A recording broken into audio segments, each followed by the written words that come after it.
What is innovation? It's surprisingly hard to define. Everyone thinks they know what it means, but when you ask them to explain, it gets very hard. Innovations are new ideas that create new opportunities for growth and development. Think of cellular technology. We've gone from zero to billions of people who have mobile devices that connect them to each other. Innovations impact the quality of life. They fill compelling needs, solve problems, exhibit wow factors, change the way business is conducted, increase efficiency, spark new innovations, and create new industries. Obvious examples include the internet, laptop computers, DNA testing and sequencing, human genome mapping, MRI diagnostics, robotic surgery, and autonomous automobiles. As innovations are introduced to markets, they spread over time. Consider digital cameras. When the digital camera was first made commercially available in Japan by Fuji, there was a first person to buy it, followed by a second, and so forth. Gradually, people around the world stopped using film cameras and adopted the new innovation. Time and time again, new ideas replaced old ones.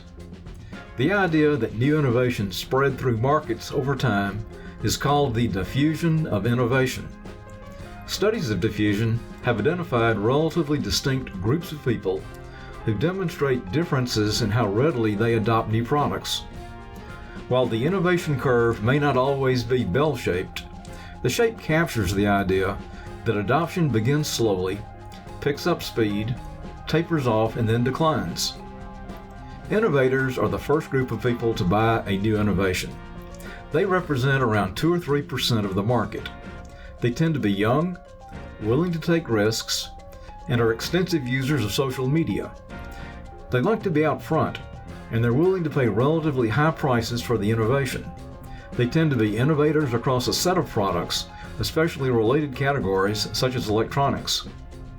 The next roughly 12 to 15% to adopt an innovation are called early adopters. They're opinion leaders, and others tend to look to them and at them for information about new products. They also tend to be relatively young and well-educated. The two categories across the middle of the curve make up the mass market. They represent around 70 or 80% of everyone who will ever adopt the innovation.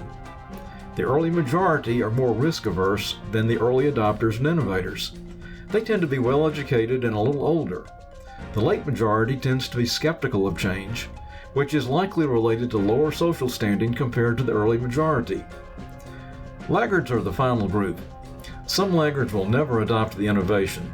Others may adopt the innovation because of necessity, perhaps because the prior technology is difficult to find.